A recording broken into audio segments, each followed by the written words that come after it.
नमस्कार दोस्तों। रहस्यमय दुनिया चैनल में आप लोगों का फिर से एक बार स्वागत है। तो आज भी मैं आप लोगों के लिए कुछ डरावनी भूतिया घटना लेकर हाजिर हुआ हूँ। तो मैं आशा करता हूँ कि आप सब लोगों को ये कहानी पसंद आएगी। ये घटना मेरे दोस्त के पिता के साथ घटी थी। वो इंडियन आर्मी में ब्रिगेडियर रैंक पे थे। उस समय उनका पोस्टिंग राजस्थान में इंडिया पाकिस्तान के बॉर्डर पे था। एक दिन दोपहर में वो अपने कैंप में आराम कर रहे थे। तब अचानक एक सैनिक आया और उसने बताया कि दुश्मन एक हमले की योजना बना रहे हैं। वास्तव में उनके पास बहुत ही कम समय बचा था, क्योंकि दुश्मन उनके ऊपर उसी रात हमला करने वाला था और उनके कैंप में फौज भी कम था। इसके बाद उस जवान ने दुश्मन की सारी प्लानिंग के बारे में बताया और वो चला गया। मेरे मित्र के पिता ने तब सेना के वरिष्ठ अधिकारियों को सारी बातें बताई और तुरंत एक बैठक बुलाई और उसी के अनुसार योजना बनाई। पास के बड़े कैंप से बैकअप के लिए तुरंत और टुकड़ी बुलाने का डिसीजन हुआ। दुश्मन के हमले को लेकर पहले से तैयार ये लोग पूरा चौंकाना होकर सचेत थे और उन लोगों को करीब आते देखकर इन लोगों ने पूरी आर्टिलरी फायरिंग शुरू कर दी। इस तरह शत्रु पराजित हुआ, क्योंकि उस जवान ने सही समय में सूचना दे दी थी। इसलिए वे उस सैनिक को धन्यवाद देना चाहते थे। उन्होंने जूनियर अधिकारी को बुलाया और उस सैनिक को भेजने को कहा। जूनियर अधिकारी ने बताया कि उस जवान को आज से लगभग 2 साल पहले दुश्मनों द्वारा बंदी बना लिया था और उसे मार दिया गया था। फिर जूनियर अधिकारी ने बंदी बनाए गए जवानों का लिस्ट मेरे दोस्त के पिता को दिखाया। उस सूची में मेरे मित्र के पिता ने देखा कि वही जवान वहां पर था जिसने उन्हें सूचना दी थी और वो शहीद हो चुका था।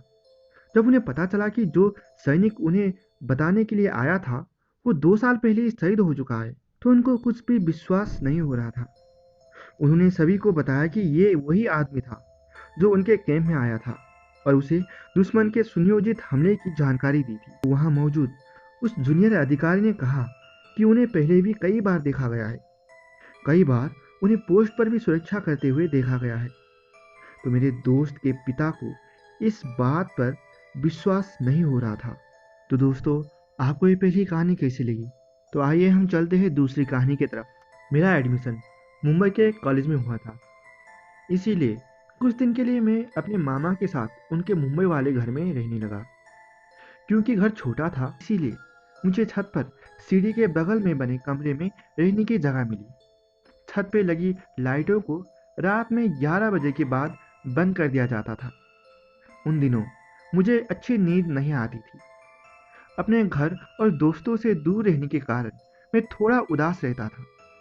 ये मेरा फर्स्ट टाइम था जब मैं घर से अकेला कहीं रहने आया था। रात में जब मेरी नींद टूटी थी, मैं अपने छत पर बने कमरे से बाहर आया जाया करता था और बाहर ही समय बिताने की कोशिश करता था। उस दिन भी कुछ ऐसा ही हुआ था। मैं अपने कमरे से बाहर आकर छत पे टहलने लगा। तभी मेरी नज़र छत के कोने पर गया। वहां उस कोने में एक न्यूली मैरिड कपल खड़ा था। मुझे लगा कि वे फर्स्ट फ्लोर से आया होगा और मैं उनसे बात करने के लिए उनके पास आने के लिए आगे बढ़ा। और मैं जैसे जैसे उनके पास गया, वे गायब होते गए और इस घटना ने मुझे डरा दिया।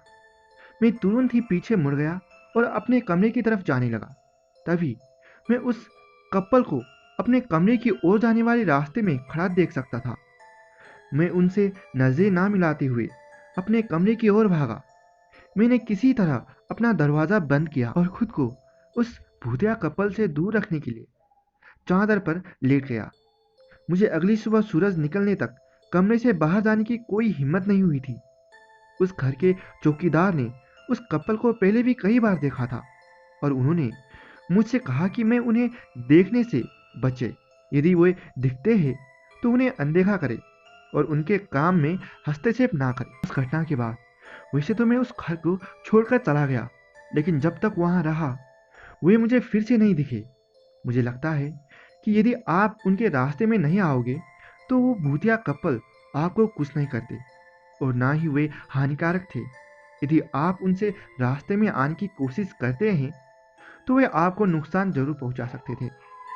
मैं आज भी इस वाक्या को याद कर कर कांपता हूँ। तो दोस्तों, आपको ये हमारी दूसरी कहानी कैसी लगी? तो आइए चलते हैं हमारी तीसरी कहानी की तरफ। जनवरी की ठंडी रात में ये घटना घटी थी।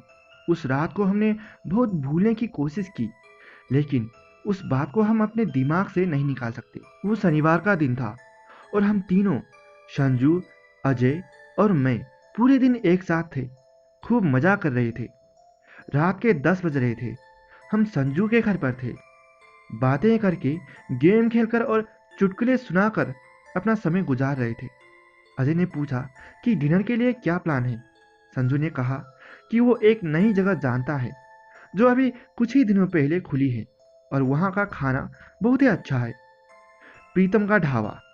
तो प्रीतम का ढाबा शहर के बाहरी इलाके में स्थित था, संजू की घर से कम 1 घंटे की ड्राइव पर। हमने ज़्यादा बहस नहीं की और आगे बढ़ने का फैसला किया। संजू ने अपनी होंडा एकार्ड की चाबी उठाई और हम लगभग 10:30 बजे प्रीतम का ढाबा की ओर चले गए। हम ढाबे पर पहुंचे। हमने खाना खा लिया। तब तक रात के 12 बज चुके थे। घर को वापस आने के लिए हम कार में बैठ गए। मैं संजू के साथ वाली पैसेंजर सीट पर और अजय पीछे की सीट पर अकेले बैठा था। 10 मिनट बीत गए और मुझे एहसास हुआ कि संजू ने गलत रास्ता ले लिया है। संजू से मैंने पूछा तो उसने बोला कि ये शॉर्टकट है। सड़क सुनसान थी क्योंकि उसके चारों ओर केवल दलदल थी। ये कोई सामान्य रात नहीं था और वहाँ का तापमान 12 डिग्री के आसपास था। ये सड़क बहुत लंबा लग रहा था और खत्म ही नहीं हो रहा था। हम उस रास्ते पर पिछले 15 से 20 मिनट से चले जा रहे थे और किसी कारण मुझे अंदर से डर लग रहा था। लगभग 12:30 बजे हम दलदलों से घिरे इस खूंखार सड़क के बीच में थे और हमारी कार धीमी होने लगी और कुछ झटके के साथ बीच में ही रुक गई। क्या हुआ संजू? मैंने पूछा। रुको, मैं देखता हूँ, उसने जवाब दिया। संजू ने बोनट खोला और जांचने लगा कि समस्या क्या है। मैं कार में बैठा था कि अजय ने कहा मुझे पेशाब करना है और कहते हुए कार से बाहर निकल गया। संजू इंजन का काम खत्म करके गाड़ी में बैठ गया। शायद प्रॉब्लम सॉल्व हो गया होगा। उसने मुझसे पूछा, अजय कहाँ है? वो पेशाब करने गया है, मैंने कहा। अजय वापस आकर गाड़ी में बैठ गया। इतना टाइम भाई पेशाब कर रहे थे या बना रहे थे? मैंने अजय से पूछा। उसने कोई जवाब नहीं दिया। संजू ने अपने हाथ पोंछते हुए पीछे मुड़कर अजय से वही सवाल किया जो मैंने किया था। संजू तुरंत पीछे हट गया और कुछ सेकंड के लिए एकदम जम सा गया। मैंने संजू को देखा और पूछा, क्या हुआ, क्या बात है? और उससे कोई प्रतिक्रिया नहीं मिलने के कारण मैंने भी अजय की तरफ देखा जो मेरे ठीक पीछे बैठा था कि समस्या क्या है। अजय ने घोर घृणा के साथ गुस्से भरे आंखों से मुझे घूरने लगा। उसके नाक चढ़े हुए थे, उसके बाल पूरे उलझे हुए और ये मुझे और भी डरा रहे थे। उसकी आंखें कुछ अलग ही थे, ब्राउन रंग की चटक आंखें, जबकि अजय की हकीकत में काली आंखें हैं और उसने लेंस नहीं पहन रखा था। सिर्फ 5 सेकंड के बाद ही अजय ने अपने हाथ से अपनी गर्दन दबाना शुरू कर दिया। वो चिल्ला रहा था। वो लड़की की आवाज में चिल्ला रहा था और उसकी आंखें बंद हो रही थी। हे भगवान, वो चीख इतनी भयानक थी, मुझे आज भी डराती है। संजू और मैं कार से बाहर निकले। मैंने पीछे का दरवाजा खोला और अजय को खुद का गला दबाने से रोकने की कोशिश की कि तभी उसने मुझे अपने बाएं हाथ से धक्का दिया और मैं कम से कम 4 से 5 फीट दूर जाकर गिरा। शारीरिक रूप से सामान्य दिन में अजय के लिए ऐसा कर पाना संभव ही नहीं था। संजू ने मुझे उठाने में मदद की। हम दोनों अपने दोस्त के लिए सदमे और डर में थे। हम क्या करें? संजू ने पूछा। मैं कार के अंदर गया और डैशबोर्ड पर रखी भगवान गणेश की मूर्ति को लेकर आया। मैंने संजू को मूर्ति और पानी की बोतल दी। हमने फिर से पीछे के दरवाजे खोले। अजय अब भी खुद का गला दबा रहा था। मैंने हनुमान चालीसा का पाठ शुरू किया और इस बार उसकी गर्दन से हाथ को खींचकर थाम लिया। संजू ने उसी समय गणेश जी की मूर्ति को अजय के जेब में रख दिया और उसके चेहरे पर पानी डाल दिया। नहीं मालूम कैसे, लेकिन उसने अपना काम कर दिया। अजय शांत होने लगा और आखिरकार बेहोश हो गया।